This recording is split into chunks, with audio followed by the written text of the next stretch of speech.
Hello everyone, আসসালামু আলাইকুম। কী অবস্থা সবার? আশা করি সবাই অনেক অনেক অনেক বেশি ভালো আছো। আর এখন বাজে সন্ধ্যে 7:30টার মতো, আর আমরা যাব আমার দিদির বাড়ি, কারণ আমার দিদির ছেলের হবে জন্মদিন।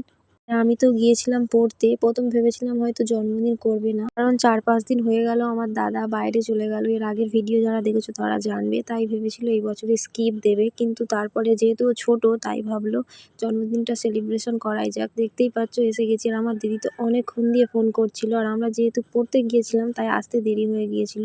এসে দেখি প্রায় অনেক সাজানো হয়ে গেছে। আমার দিদি বিকালে গিয়ে মার্কেট থেকে এগুলো সব নিয়ে এলো, মানে কেক, বেলুন, এটা সেটা সব নিয়ে এলো। আর আমাদের একটু তাড়াতাড়ি ডেকেছিল, কারণ ওকে একটু যেন সাহায্য করতে পারি, কিন্তু গিয়ে দেখি ওই কমপ্লিট করে ফেলেছে, মানে ওদের ওইখানে যত বাচ্চাদের নিয়ে ও কমপ্লিট করে ফেলেছে। তারপরে আমরা এইখান থেকে গিয়ে ওইখানে কিছুক্ষণ বসেছিলাম, কারণ আমি এইখান থেকে পড়তে থেকে বাড়ি এসে আমি আর বসিনি একটু, আমি আমার মা চলে গিয়েছিলাম আমার দিদিদের বাড়ি। তো ওদের ওইখানে গিয়ে কিছুক্ষণ বসলাম। তারপর আমার আব্বাজির জন্য অপেক্ষা করা হচ্ছিল, কারণ আমার আব্বাজি এলে তবেই কেকটা কাটবে, তার জন্য অপেক্ষা করছিল। আর এইখানে কিছু ফটো তোলা হচ্ছিল।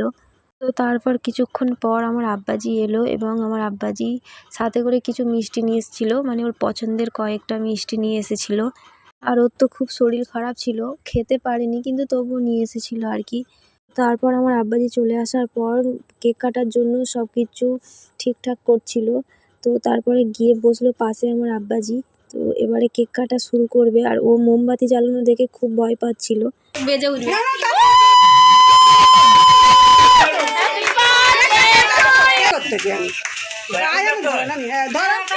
তারপর আমার আব্বাজি এসে ওর সাথে সাথে কেকটা কাটলো, আর আমাদের কেক কাটতে কাটতে প্রায় 8:30 থেকে 9টা বেজে গিয়েছিল।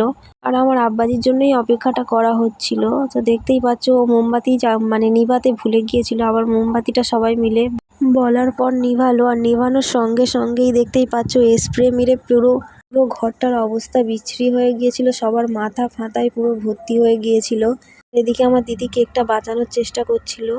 দেখো চারিদিকে কিন্তু ফোমগুলো পুরো ছড়িয়ে গেছে, আর আমার দিদি যতই খাবার বাঁচানোর চেষ্টা করুক না কেন তবুও কিছুটা খাবারে পড়েছিল।